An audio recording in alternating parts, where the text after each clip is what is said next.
আসসালামু আলাইকুম, welcome to my another videos. Common mistake in English. ইংরেজির কমন কিছু ভুল আমাদের রয়ে যায়, এগুলো খুবই গুরুত্বপূর্ণ। সেগুলো কোথায় হয়, চলো আমরা শুরু করব। ফার্স্ট সেন্টেন্সটি আমি লিখেছি, there is no place in the bench. There is no place in the bench. এই বেঞ্চে কোনো জায়গা নেই। এখানে ভুল কোথায়? সেন্টেন্সটি দেখলে শুদ্ধ মনে হচ্ছে যে এটি সঠিক, কিন্তু ভুল রয়ে গেছে প্লেসের এই জায়গাটিতে। বেঞ্চে যে জায়গাটি আছে, এই জায়গাটি, এই স্থানটি ছোট, সুতরাং ছোট স্থানের জন্য প্লেস ব্যবহার করা যাবে না। এই প্লেসের স্থানে রোম ব্যবহার করতে হবে। There is no room in the bench. নিশ্চয় আমরা বুঝে গেছি। পরবর্তী সেন্টেন্সটি, দিস ইজ ট্রু ফ্যাক্ট। এই সেন্টেন্সটিও দেখে মনে হচ্ছে যে এটি সঠিক।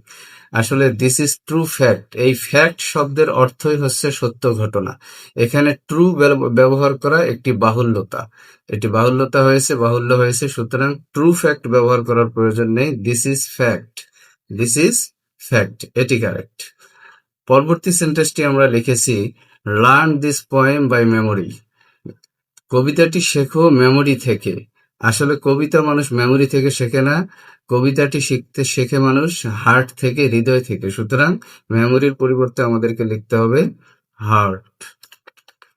Learn this poem by heart. পরবর্তী সেন্টেন্সটি, his English knowledge is poor. His English knowledge is poor, এই সেন্টেন্সটি দেখতে একদম অ্যাপ্রোপ্রিয়েটলি কারেক্ট মনে হচ্ছে, কিন্তু আসলে আমাদেরকে মনে রাখতে হবে তার ইংরেজির জ্ঞান স্বল্পতা, তার ইংরেজির জ্ঞান হয় স্বল্প।